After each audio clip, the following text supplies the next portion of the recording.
Everybody, this is Sandeep पारमानिक और मैं आज आप लोग के लिए 12th का जो पहला चैप्टर है मैथ्स का रिलेशन एंड फंक्शन, आज उसी को डील करने जा रहा हूं। तो इसको समझने के लिए आपको 11 सेकेंड चैप्टर जो है 11th क्लास का मैथ्स का, उससे आप जाके एक बार ज़रूर देख लें। उसका मैं लिंक डिस्क्रिप्शन पे दे दिया हूँ। अदरवाइज़ बाकी जितनी भी बातें होगी हमारे 12th में पढ़ने के लिए, उससे हम इसको समझते हैं। तो ये जो अपना चैप्टर है रिलेशन एंड फंक्शन, इसके हम पहले रिलेशन को डील करेंगे, देन हम लोग फंक्शन के ऊपर डील करेंगे, ठीक है। तो रिलेशन देखो, ये जो है बहुत ही इंपॉर्टेंट चैप्टर है एक तरीका से। ये सीबीएसई बोर्ड में 10 नंबर कवर करता है एक। तो आप इस चैप्टर को अगर अच्छे से थ्रूली समझ जाओ तो इससे क्वेश्चन आप इजिली बना सकते हो। चलो स्टार्ट करते हैं हम इस चैप्टर को, जिसका नाम है रिलेशन एंड फंक्शन। तो जैसे कि आपने 11 में पढ़ा था कार्टेशियन प्रोडक्ट, तो आओ उससे थोड़ा सा डील कर लेते हैं कि कार्टेशियन प्रोडक्ट आखिरकार था क्या, ठीक है। कार्टेशियन प्रोडक्ट बेसिकली मेरे पास कोई दो सेट होते थे, जैसे कि मेरे पास कोई दो सेट होते थे ए एंड बी, जिसके एलिमेंट्स मैंने कंसिडर कर दिए 1 2 3 4 5। तो अगर मैं इनका कार्टेशियन प्रोडक्ट करता था, प्रोडक्ट कैसे करता था, ए क्रॉस बी, ठीक है। तो मैं क्या करता था, हर एक एलिमेंट जो ए में होते थे उनको मैं दूसरे एलिमेंट से पेयरिंग कर देता था। कैसे पेयर करता था, लाइक ए का एलिमेंट 1 और बी का एलिमेंट 4, इसका एक पेयर बना दिया। दूसरा मैं लेता था फर्स्ट 1 5, ठीक है। देन मैं 1 के साथ जब मेरा पेयरिंग हो गया तो मैं सेकेंड अब क्या लेता था, 2 के साथ। तो एज यूजल इसी तरह से मैं लेता था। तो इस तरह से हम पेयरिंग कर देते थे एंड देन हम इसे करली ब्रैकेट से क्लोज कर देते थे, ठीक है। तो ये जो हम जो स्मॉल ब्रैकेट से इसे जो बंद करते थे, इन्हें हम कहते थे ऑर्डर्ड पेयर, ठीक है। और जो ये हमारा जो करली ब्रैकेट से हम इसे जो क्लोज करते हैं, इसे हम बोलते हैं सेट, ठीक है। तो इन दोनों में बातें डिफरेंस क्या है, ये ब्रैकेट दोनों में आखिर डिफरेंस क्या है, तो चलो इसे भी समझते हैं। जैसे कि हमने सेट थ्योरी में पढ़ा हुआ है, कोई सेट सपोज दैट 1 2 है, बट लेकिन क्या आप ये बोल सकते हो कि ये और ये दोनों की सेम चीज़ है? नहीं ना है सेम, इसे ये दोनों अलग अलग चीज़ हो गए। लेकिन सेट थ्योरी जो हम पढ़े थे, ये सेट थ्योरी में जो बात किए थे, इसमें दोनों बात सेम थी, ठीक है।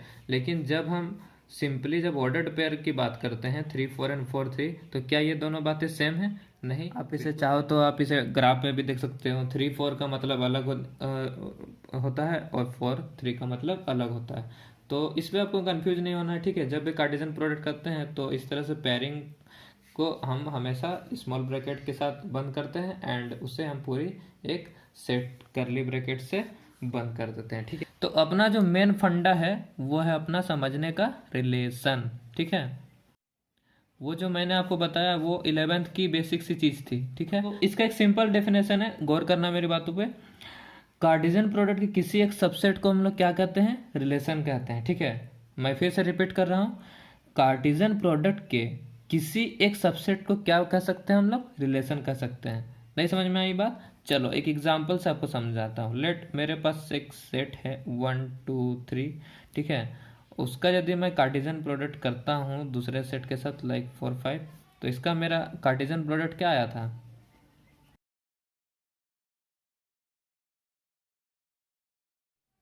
तो जैसा कि मेरा कोई एक दो सेट था, ठीक है, ए एंड बी। इसे मैं ए कंसिडर कर लेता हूँ, इसे बी, ठीक है। तो इसका जो कार्टेशियन प्रोडक्ट जब हम करते थे तो मेरा कुछ इस तरह से उसका रिजल्ट आता था, ठीक है। तो हम इसके किसी भी कोई ऑर्डर्ड पेयर को निकालते हैं। सपोज कोई मैंने ले लिया ऑर्डर पेयर, इसे हम कोई भी रिलेशन इसे हम डिफाइन कर सकते हैं, ठीक है। मेरा डेफिनेशन मैंने क्या दिया रिलेशन का, कि कार्टेशियन प्रोडक्ट के किसी एक सबसेट को रिलेशन कहते हैं, ठीक है। तो जैसे मैंने ये जो मेरा कार्टेशियन प्रोडक्ट है, ठीक है, उसका कोई एक दो ऑर्डर्ड पेयर को मैंने बाहर निकाला, ठीक है। और उसी को हम कुछ भी इसमें डिफाइन कर सकते हैं। इस पर मैं कोई भी रिलेशन एक डिफाइन कर सकता हूँ, ठीक है।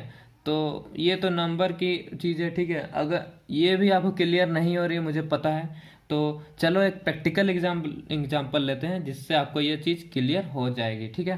तो चलो, तो जैसे कि आप देख पा रहे हो कि मैंने एक प्रैक्टिकल एग्जांपल ले रहा हूँ। जैसे मान लो सपोज मेरे पास एक सेट है ए, जिसका एलिमेंट्स मैंने मान लो ले लिया है धोनी, सानिया, ऋतिक रोशन, विश्वनाथन आनंद, एंड दूसरा सेट ले लिया बी, जिसका मैंने लिया है क्रिकेट, टेनिस एंड चेस। ठीक है, तो इनका जब मैं कार्टेशियन प्रोडक्ट करूँगा तो मेरे पास रिजल्ट क्या आएगी? चलो इसे हम लोग लिखते हैं।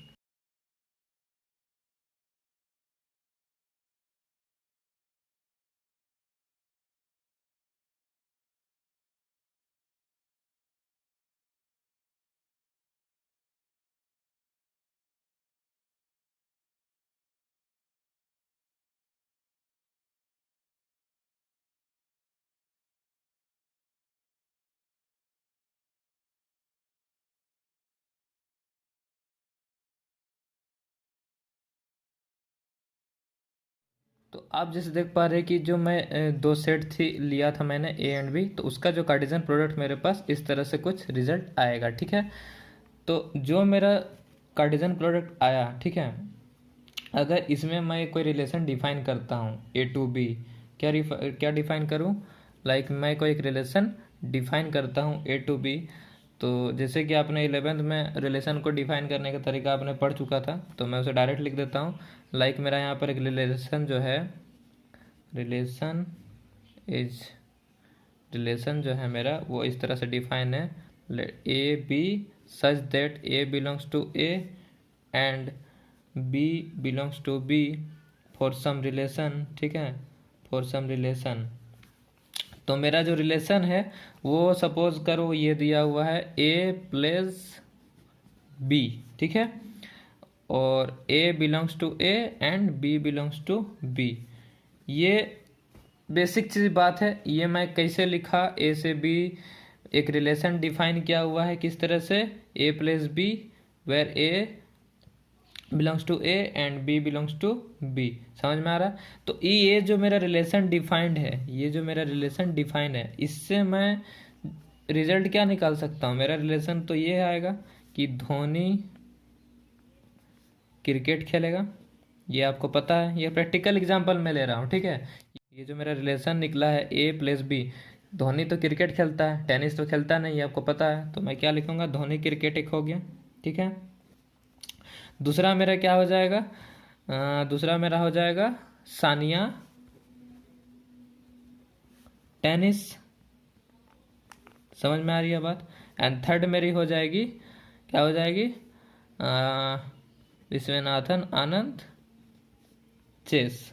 ठीक है, ये प्रैक्टिकल एग्जांपल लिया। देखो मैंने यहाँ पर मेरा जो रिलेशन है वो डिफाइंड है ए प्लस बी। अगर मैं ए, देखो ए मतलब हो गया जो सेट ए है उसका एलिमेंट्स को लेना है, उसके साथ पेयरिंग किसके साथ करना है, बी के साथ। तो यहाँ जो मेरा रिलेशन है वो है ए खेलता है बी को। तो आपको पता है धोनी क्रिकेट खेलता है, धोनी टेनिस नहीं खेलता है, तो धोनी क्रिकेट के साथ एक पेयर बनाया मैंने। ठीक है, दूसरा मैंने क्या है, सानिया को टेनिस के साथ बनाया पैर। ठीक है, तो ये सानिया टेनिस खेलती है, सानिया मिर्जा टेनिस खेलती है, इसलिए मैंने इसके साथ पैरिंग किया। ठीक है, तीसरा ऋतिक रोशन तो ये ना क्रिकेट खेलता है, ना टेनिस खेलता है, ना चेस खेलता है, तो इसके साथ मैंने ये रिलेशन कुछ निकलेगा नहीं, इसलिए मैंने उसे नहीं लिखा।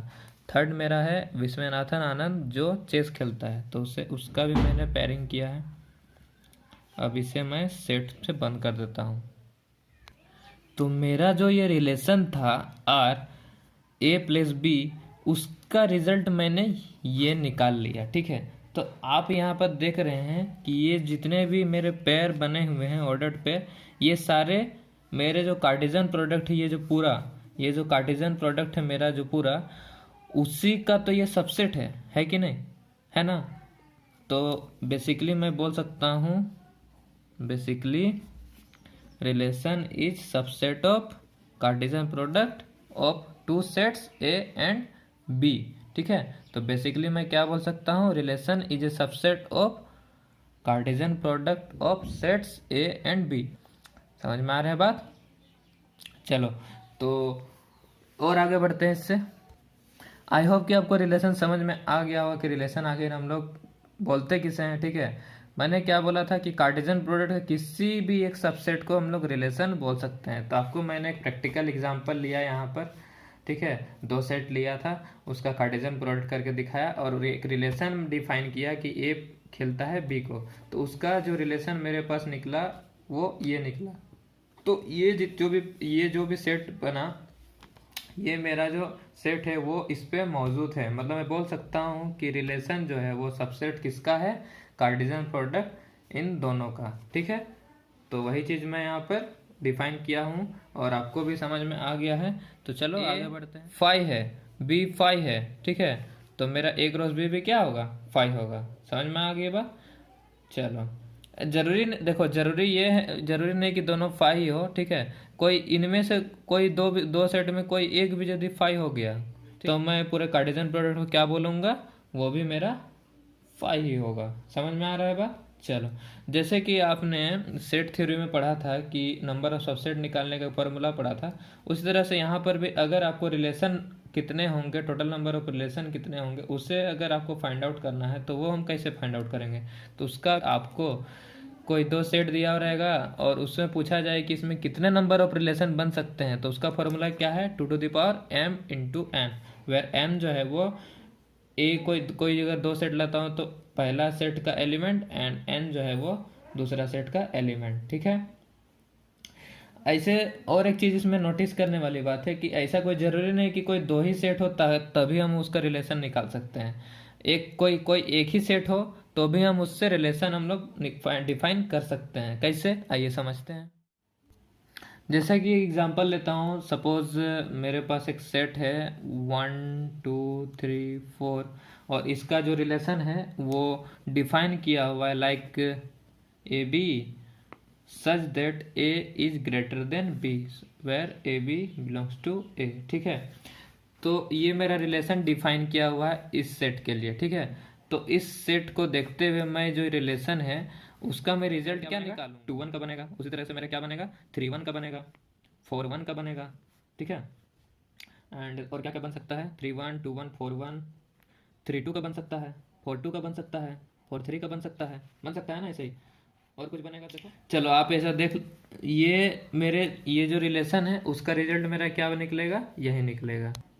देखो मैं जब लिख रहा था तो ऐसा नहीं कि आप फ्लो में आप 3 4 भी लिख दो, ठीक है। 3 4 वाला पैर नहीं होगा, क्यों नहीं होगा, अगर मैं 3 और 4 का पैर बनाता हूँ तो ये रिलेशन मेरा उस पर सेटिस्फाई नहीं करेगा, डिफाइन ही नहीं करेगा, क्योंकि यहाँ पर मेरा रिलेशन दिया हुआ है ए बड़ा होना चाहिए बी से। तो ये तो चलो अब ने अभी समझा है तो आप इसे ऑर्डर पर लिख सकते हो इस तरह से। देखो हर एक में पहला जो एलिमेंट है वो दूसरे एलिमेंट से ग्रेटर है, ठीक है, मतलब ये रिलेशन मेरा डिफाइंड हो गया, ठीक है। तो मैंने क्या बोला, मैंने तो यहाँ पर एक ही सेट लिया है। मैंने आपको क्या बोला है कि जरूरी नहीं है कि कोई दो सेट हो तभी हम उसका रिलेशन हम लोग डिफाइन करें, ठीक है।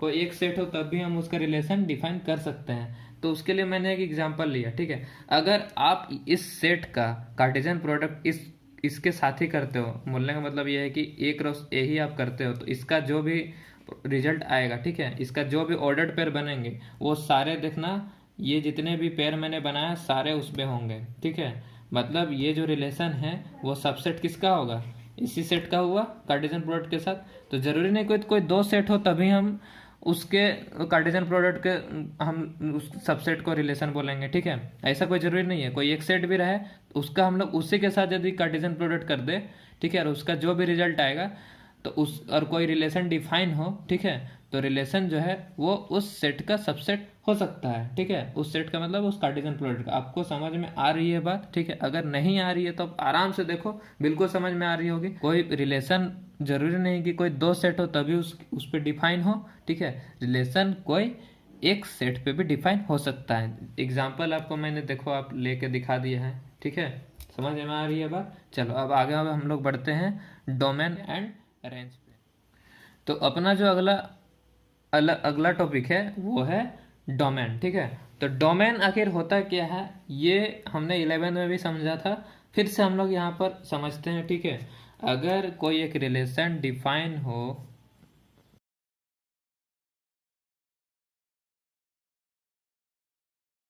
डोमेन जो होता, कोई एक रिलेशन मेरा डिफाइन है like A B such that A belongs to A B belongs to for some relation R, तो मेरा जो डोमेन होगा वो मेरा क्या होगा, set of first element of the ordered pair. ठीक है, जो पहला एलिमेंट है उसको मैं डोमेन बोलूंगा। समझ में आ रही है बात? तो आप इसे लिख सकते हो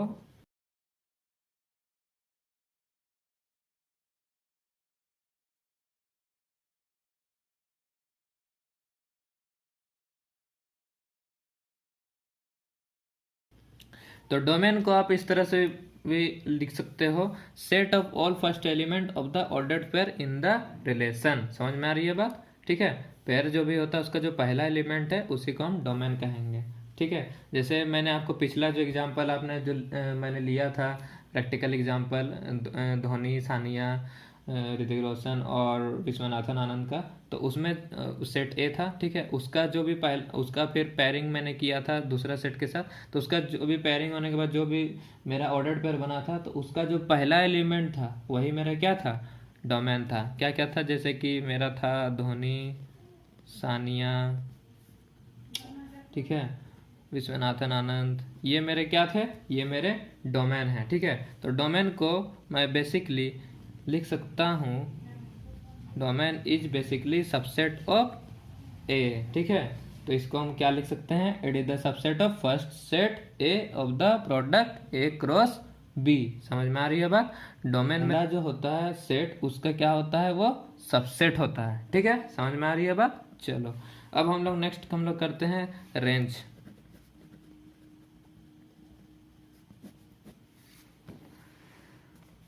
रेंज, आखिर रेंज क्या होता है? तो रेंज का भी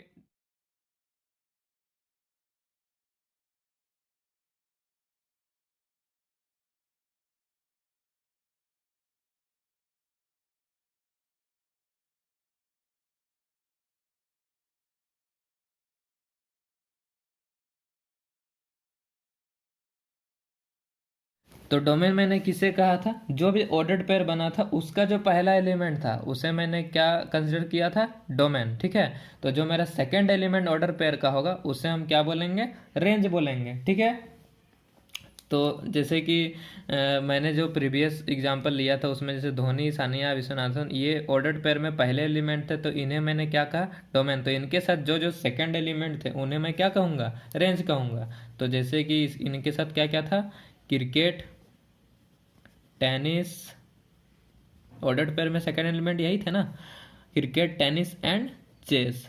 तो ये जो सेकंड एलिमेंट थे इन्हें मैं क्या कहूँगा, रेंज कहूँगा। ठीक है, और इसे मैंने लिख भी दिया, set of all second element of the ordered pair in a relation. ठीक है, तो बेसिकली मैं इसे रेंज को मैं क्या बोल सकता हूँ, range is subset of set B. समझ में आ रहा है बात? रेंज जो होता है वो क्या होता है, सबसेट होता है किसका, सेट बी का। क्लियर है बात? चलो, तो हमारा जो अगला है वो है रिलेशन के टाइप्स। ठीक है, तो पहला जो टाइप्स आता है उसे हम कहते हैं वॉइड रिलेशन। नाम से आपको पता चल जा रहा है वॉइड मतलब क्या होता है, एम्प्टी। ठीक है, जिसपे कुछ ना हो, ठीक है, उसे हम क्या कहेंगे, वॉइड रिलेशन कहेंगे। मतलब वेयर कंटेंस नथिंग। ठीक है, और हम इस वर्ड रिलेशन को हम लोग और एक नाम से जानते हैं, इसको हम सबसे स्मॉलेस्ट रिलेशन भी कहते हैं। क्या कहते हैं, it is the smallest relation. ठीक है, तो वर्ड रिलेशन जो होता है वो हमारा दूसरा नाम से क्या जाना जाता है, स्मॉलेस्ट रिलेशन। ठीक है, तो इसे अगर आपको समझ में नहीं आया है तो एक एग्जांपल लेते हैं, लाइक एक एग्जांपल सेट लेते हैं ए, इसके एलिमेंट ले लेते हैं 1 2 3 4 एंड इसका एक रिलेशन सपोज करते हैं A B such that A minus B is greater than equal to 100 where A and B belongs to A. ये सपोज करो एक सेट ए है, ठीक है, जिसके एलिमेंट 1 2 3 4 है, और उसका मैंने एक रिलेशन डिफाइन किया है A B such that A mod of A minus B is greater than equal to 100 where A and B belongs to A. ठीक है, तो अगर आप इस ये जो मेरा रिलेशन दिया हुआ है इसका यदि इस सेट के साथ अगर डिफाइन किया जाए इसे, तो क्या ये कुछ इसका रिजल्ट मेरा क्या हमें ट्रू आएगा। सपोज करो कि मैंने 3 4 का पेयर लिया, ठीक है, 3 - 4, ठीक है, तो ए के जगह 3 लिया, बी के जगह 4 हो जाएगा। ठीक है, तो उसको यदि हम डिफाइन करें इस रिलेशन पे, तो क्या ये मेरा ट्रू दिख रहा है क्या। 3 - 4 that is equal to -1, mod लगा हुआ है, मोड हटा दो तो 1 प्लस हो जाएगा, तो 1 is greater than equal to 100। Is it right? No. So we can't say कि ये रिलेशन जो है मेरा वो डिफाइंड है। ठीक है, मतलब कोई भी इसका ऑर्डर पर कुछ भी बनाओ इस सेट का, वो मेरे इस रिलेशन पे डिफाइन नहीं होगा, इसलिए मैं इसे क्या कहूँगा, इसे मैं वर्ड रिलेशन कहूँगा। समझ में आ गई बात? चलो नेक्स्ट जो हमारा होता है वो होता है यूनिवर्सल रिलेशन। जैसे आपने वर्ड रिलेशन पे देखा था कि जिसपे कुछ ना हो, तो जिसपे सारा कुछ हो उसे क्या बोलेंगे, यूनिवर्सल बोलेंगे। ठीक है, मतलब इसे हम लोग लिखेंगे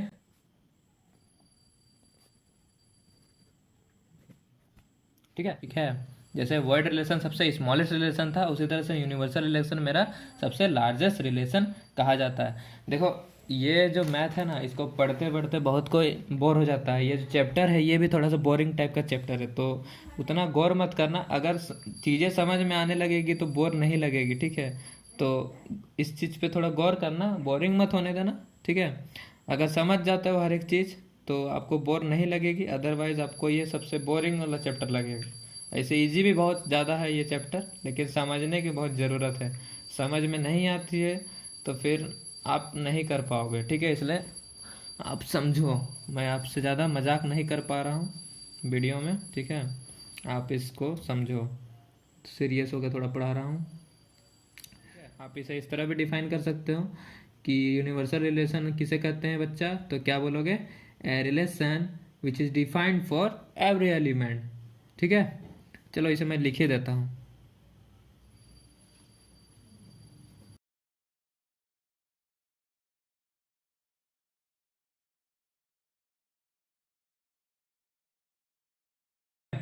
जो हर एक एलिमेंट के लिए डिफाइन होगा, जो रिलेशन हर एक एलिमेंट के लिए जो रिलेशन डिफाइन होगा उसे हम क्या कहेंगे, यूनिवर्सल रिलेशन।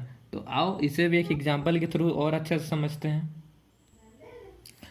तो जैसा कि मैंने एक एग्जांपल लिया है सेट ए जिसका एलिमेंट 1 2 3 4 लिया, एंड दूसरा एक रिलेशन लिया A comma B such that mod of A minus B is greater than equal to 0 where A and B belongs to A. ये मेरा रिलेशन डिफाइन किया हुआ इस सेट के लिए। तो मैं ये जो रिलेशन है ये मेरा टोटली डिफाइंड हो सकता है कैसे, इसका हर एक एलिमेंट को का ऑर्डर पेयर को यदि मैं इस पे पुट करूँ, ठीक है, तो मेरा ये रिलेशन डिफाइन होगा कि नहीं होगा। चलो देखते हैं। जैसे सपोज करो 1 2 मैंने एक पेयर लिया, ठीक है, उसको मैं इस रिलेशन पे डिफाइन करता हूँ, तो मेरा क्या आएगा, 1 - 2 ग्रेटर देन इक्वल टू 0। तो इज इट पॉसिबल? यस, बिल्कुल पॉसिबल है। देखो मैं कोई भी पेयर बनाऊँ, वो मेरा हर केस के लिए ये जो रिलेशन मेरा दिया हुआ है ये हमेशा मेरा डिफाइंड होगा। ठीक है, वो या तो 0 भी आएगा तो वो मतलब ये रिलेशन को डिफाइन करे, क्योंकि यहाँ पर मैंने ग्रेटर देन इक्वल टू 0 लिखा है, तो 0 भी आएगा तो कोई दिक्कत नहीं है। ठीक है, और 0 से बड़ा आएगा तो उसके लिए तो ये डिफाइन होगा ही, और 0 भी आएगा तो उसके लिए कोई प्रॉब्लम नहीं है। तो मेरा देखो हर एक इसका ये जो सेट है इसका मैं हर एक जो इसका ऑर्डर्ड पेयर बनेगा उसके लिए ये मेरा रिलेशन डिफाइंड है, इसलिए मैं इस रिलेशन को क्या कहूँगा, इसे मैं यूनिवर्सल रिलेशन कहूँगा, क्योंकि इसके हर एक एलिमेंट के लिए मेरा जो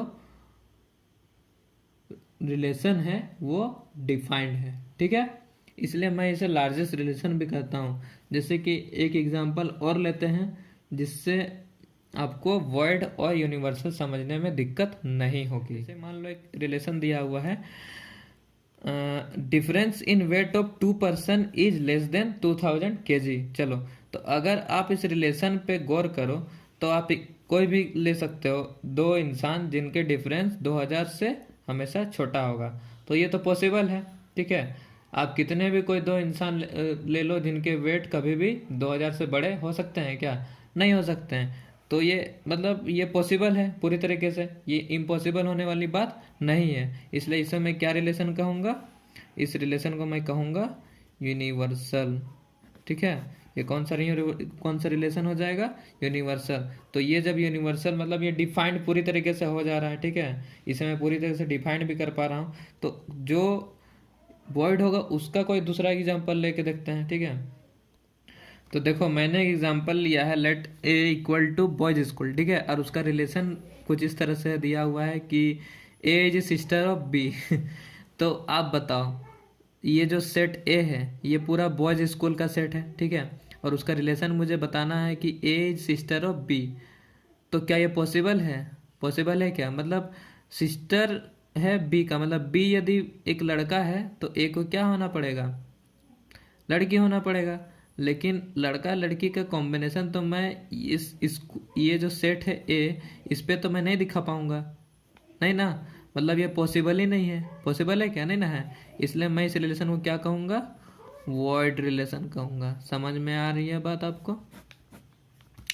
पॉसिबल ही नहीं है, इस डिफाइन ही नहीं कर सकता हूँ रिलेशन को मैं इस सेट पे, इसलिए ये मेरा क्या हो जाएगा? वॉइड रिलेशन हो जाएगा।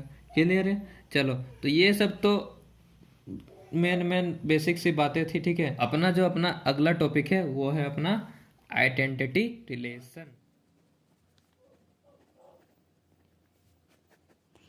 तो आइडेंटिटी रिलेशन हम किसे कहते हैं? तो देखो इसका सिंपल से डेफिनेशन है, when every element is related to itself only. ठीक है, तो इसे लिख देता हूं।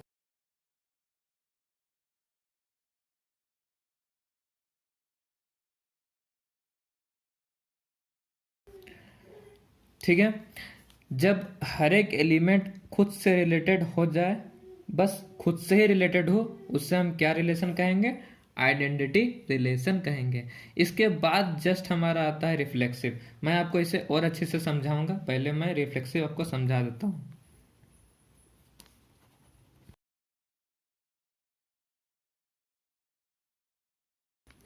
तो रिफ्लेक्सिव रिलेशन क्या होता है, इसका डेफिनेशन पे गौर करो। When every element is related to itself, ठीक है, तो उसे हम क्या कहेंगे? रिफ्लेक्सिव कहेंगे।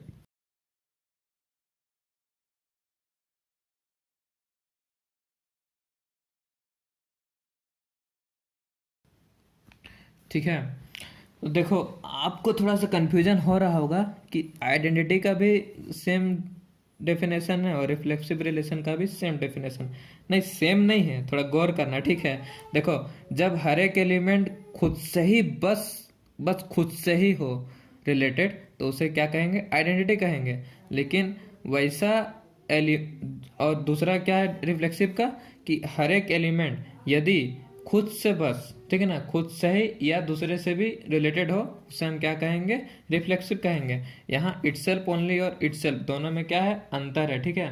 तो इस अंतर को समझने के लिए एग्जांपल आपको देता हूं, जिससे आपको ये क्लियरली समझ में आ जाएगा। Like I have set A whose element are 1 2 3, ठीक है। तो मेरा आइडेंटिटी के लिए मेरा रिलेशन किस तरह डिफाइन होना चाहिए? वो बस खुद से, तो मतलब 1 1 2 2 एंड 3 3। देखो बस यही मेरे जो ऑर्डर्ड पेयर है, ये बस इससे रिलेटेड होंगे, ठीक है, according to my definition of identity relation. हर एक एलिमेंट खुद से बस रिलेटेड होना चाहिए। जैसे 1 लिया तो उसका 1 के साथ ही पेयर बनाएगा, 2 लिया तो 2 के साथ ही पेयर बनाएगा, 3 लिया तो 3 के साथ, बस खुद से ही, ठीक है। तो इस रिलेशन को मैं क्या कहूँगा? आइडेंटिटी कहूँगा, ठीक है। दूसरा, अगर मैं रिफ्लेक्सिव इस सेट से बनाऊँ तो वो बनेगा, पहला तो 1 1 ये तो होगा ही, ठीक है, 2 2 भी होगा ही, 3 3 भी होगा ही, ठीक है। उसके अलावा भी और क्या क्या पेयर बनाएगा? 1 2 के साथ भी बना सकता है, 1 3 के साथ भी बना सकता है, समझ में आया? लेकिन वही चीज आइडेंटिटी में नहीं था। 1 बस खुद के साथ बनाता, 2 बस खुद के साथ बनाता, 3 खुद के साथ बनाता, ना कि 2 1 के साथ 2 3 के साथ बना सकता था, या 3 1 के साथ या 3 2 के साथ बना सकता था, ठीक है। वो आइडेंटिटी में नहीं होता है। लेकिन रिफ्लेक्सिव में क्या था कि 1 2 के साथ भी बना सकता है पेयर और 3 के साथ भी बना सकता है, ठीक है। तो ये डिफरेंस है मैन। आइडेंटिटी और रिफ्लेक्सिव में। समझ में आ रही है बात? तो इसकी पेयर इस तरह से बन जाएगी 2 1 2 3 3 1 3 2। क्लियर है? तो ये जो मेरी ऑर्डर्ड पेयर है, ये जो मेरी रिलेशन है, ये मेरी कौन सी रिलेशन हो जाएगी? ये मेरी रिफ्लेक्सिव हो जाएगी। और ये जो मेरा है, ठीक है, ये मेरा आइडेंटिटी हो जाएगा, और ये जो रिलेशन मेरा है ये मेरा रिफ्लेक्सिव हो जाएगा।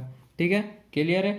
रिफ्लेक्सिव और आइडेंटिटी में समझ कोई डिफरेंस के मतलब कोई दिक्कत वाली बात नहीं है। देखो ये जो रिलेशन है रिफ्लेक्सिव, ये यहाँ से इम्पोर्टेंस हम लोग का बोर्ड का आ जाता है। ठीक है, बोर्ड का जो क्वेश्चंस हम लोग का होता है रिलेशन से, वो यही से जो मैं ये जो टॉपिक है यही से स्टार्ट हो रहा है। ठीक है, तो आप चाहे आप सीबीएसई से हो या जेक बोर्ड के हो, ठीक है, आपके लिए यही जो टॉपिक है यही से आपका जो क्वेश्चन पूछा जाएगा, यही से स्टार्टिंग है जहाँ से आपको क्वेश्चन पूछा जा सकता है। ठीक है, तो यहाँ से आप अच्छा से और देखना और अच्छे से और समझना। फर्दर कुछ भी डाउट हो तो आप कमेंट सेक्शन में ज़रूर बताना।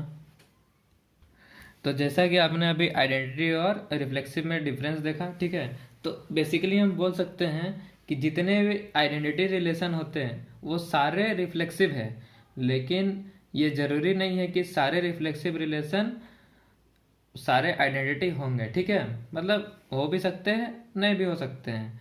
तो हम इसे अपने लैंग्वेज में इसे एक बार लिख देते हैं। ठीक है,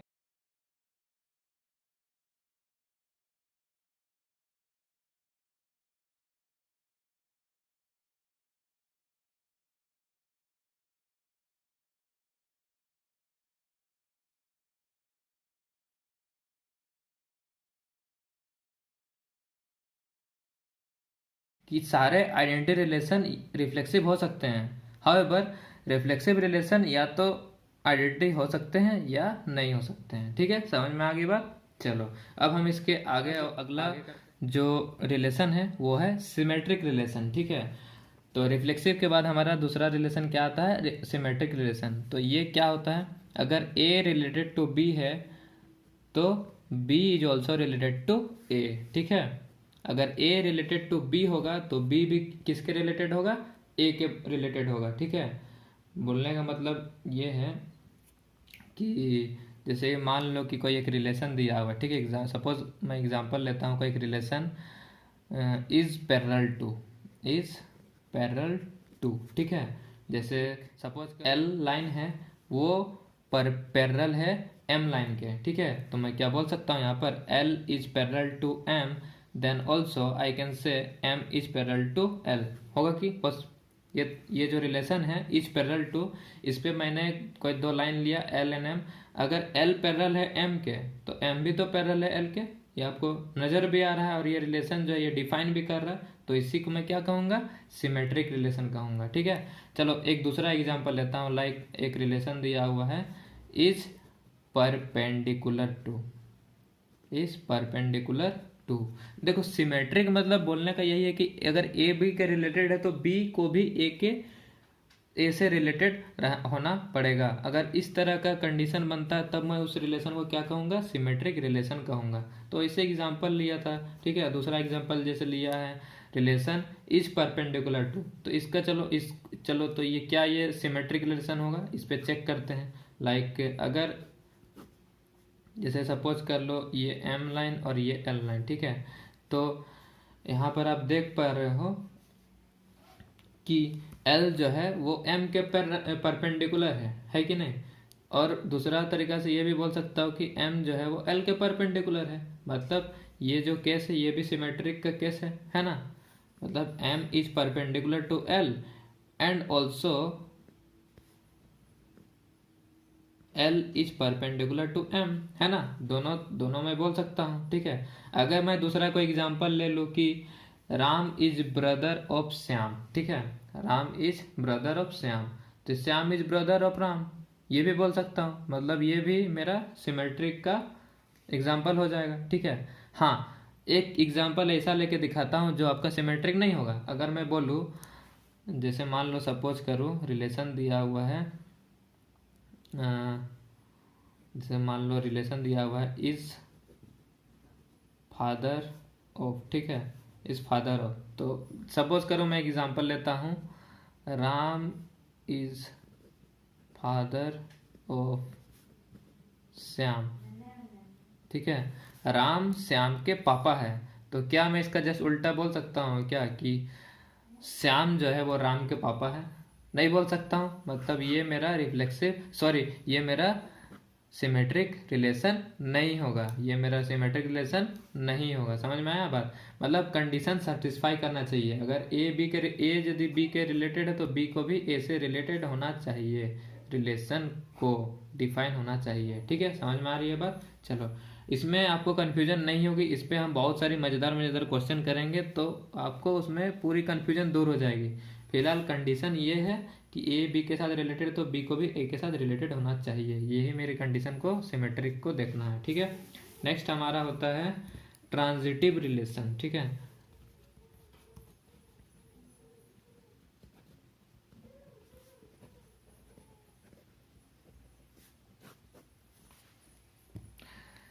नेक्स्ट मेरा क्या है, ट्रांजिटिव रिलेशन। तो ट्रांजिटिव रिलेशन क्या होता है? अगर if A related to B है and B is related to C, then A related to C होना चाहिए। अगर ये कंडीशन कहीं आपको सेटिस्फाई कर जाए तो उसे मैं क्या कहूँगा, ट्रांजिटिव रिलेशन कहूँगा। ठीक है, मतलब यही है कि ए यदि बी से रिलेटेड है और बी यदि सी से रिलेटेड है तो ए को सी से रिलेटेड होना चाहिए। हाँ, इस पे एक चीज़ आप गौर करना, बहुत ही इंपॉर्टेंट चीज़ है। ठीक है, आप कभी ये मत बोलना कि ए बी से रिलेटेड है, बी सी से रिलेटेड है तो सी ए से रिलेटेड होगा। नहीं, हमेशा उल्टी तरीके से कभी नहीं बोलना है। ठीक है, हमेशा इधर से ही लेना है। ठीक है, हमेशा लेफ्ट टू राइट ही जाना है कि A to B, B to C, then A to C. समझ में आ रही है बात? क्यों मैं ऐसा बोल रहा हूँ कि आप सी से ए नहीं बोल सकते हैं? ठीक है, तो इसको समझने के लिए एक एग्जाम्पल लेता हूँ जिसके आपको ये बहुत अच्छे से क्लियर हो जाएगी। जैसे एग्जाम्पल लेता हूँ लाइक आर। ठीक है, एक रिलेशन है इज इक्वल टू, ये रिलेशन मेरा दिया हुआ है। तो is equal to like A अगर बी के इक्वल होगा और बी यदि सी के इक्वल होगा तो ए किसके इक्वल होना चाहिए, सी का। तो ये तो दिख रहा है, तो मैं ये भी बोल सकता हूँ ए सी के इक्वल है तो सी ए के भी इक्वल होगा, बिल्कुल होगा। इस केस में बस होगा, लेकिन हम लोग को ऐसा बोलना नहीं है कि सी ए के इक्वल होगा। हमें हमेशा इस तरह बोलना है कि ए सी के इक्वल होगा। ठीक है, यहाँ जो मैं रिलेशन लिखता हूँ उसमें इसको बी को हटा देता हूँ। ठीक है, तो मेरा क्या आता है, ए और सी का रिलेशन, ना कि सी और ए का रिलेशन। ठीक है, तो ये एक सिंपल एग्जांपल लिया था, उस पर ये तो चलो कंडीशन सेटिस्फाई कर गया। अगर मेरा रिलेशन इस तरह हो, इज लेस देन, ठीक है, आर इज लेस देन, तो चलो ए यदि बी से छोटा है एंड बी यदि सी से छोटा है, ठीक है, तो क्या मैं बोल सकता हूँ ए सी से भी छोटा होगा? हाँ, बिल्कुल बोल सकता हूँ, लेकिन मैं कभी नहीं बोलूँगा कि सी जो है वो ए से छोटा होगा। ये गलत हो जाएगा। आओ कैसे, चलो एक एग्जांपल, इसका भी नंबर से एग्जांपल। जैसे मान लो ए मैंने ले लिया 2, बी ले लिया 3 एंड सी ले लिया 4। चलो इससे रिलेशन बनाते हैं। ठीक है, तो मतलब क्या है, रिलेशन मेरा क्या दिया हुआ है, इज लेस देन, मतलब पहला वाला 2 ले लिया तो दूसरा वाला 3 ले लेते हैं। तो 2 is less than 3 and 3 is less than 4। ठीक है, तो क्या ये भी होगा हम लोग का 2 इज लेस देन 4। ठीक है, लेकिन क्या हम लोग बोल सकते हैं कि 4 इज लेस देन 2? क्या ये पॉसिबल है? नहीं ना, पॉसिबल है। इसलिए हम लोग कभी भी ये रीड नहीं करेंगे, इधर से कभी नहीं जाएंगे। ठीक है, मतलब हमेशा लेफ्ट टू राइट का ही रिलेशन हम लोग रीड करेंगे। ठीक है, A is related to B and B is related to C, then A is related to C, ना कि हम बोलेंगे C is related to A. ठीक है, ये समझ में क्लियर हो गई ये बात? मैंने आपको एग्जांपल से ये आपको समझा दिया। ठीक है, क्लियर है बात? चलो, नेक्स्ट हमारा जो होता है वो होता है हमारा एंटी सिमेट्रिक रिलेशन।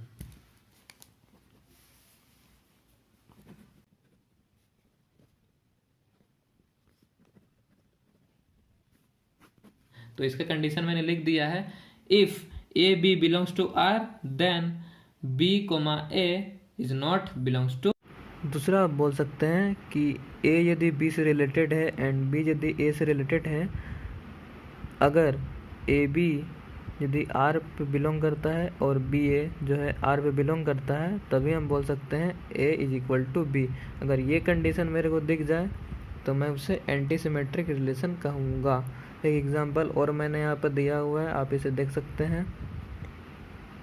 तो आप एक चीज़ गौर करेंगे कि जो हमारा एंटी सिमेट्रिक है उसे हम एसिमेट्रिक नहीं कह सकते हैं, वो एक अलग चीज़ होता है, ठीक है। तो इसके यही तक हमारा जो रिलेशन का कॉन्सेप्ट था, ठीक है।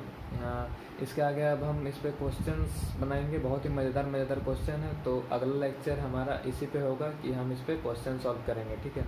हमारा एक रिलेशन होता है इक्विवेलेंस रिलेशन। अगर मेरा रिलेशन रिफ्लेक्सिव, ट्रांजिटिव और सिमेट्रिक ये तीनों यदि हो जाए तो उस रिलेशन को मैं इक्विवेलेंस रिलेशन कहूँगा। तो ये सारी चीज़ें बहुत आसान है, ये हम अपने जो नेक्स्ट लेक्चर है उस पर हम इसे डील करेंगे, बस उस पर क्वेश्चन करेंगे। ये जो अपना पहला लेक्चर था 12th क्लास का, जो पहला चैप्टर रिलेशन फंक्शन का, इस पर हमने बस कॉन्सेप्ट को डील किया। तो आप हमारे साथ बने रहे। अगर कुछ आपको डाउट होता है तो आप मुझे कमेंट सेक्शन पे डाउट पूछ सकते हैं, और आप मुझे मेल भी कर सकते हो। हमारा मेलिंग एड्रेस है onlineviggyan20@gmail.com। तो I hope you guys like this lecture and hopefully आपको सारा कुछ समझ में आ गया होगा। तो आप जल्दी से लाइक शेयर सब्सक्राइब सब कर दो। Thank you.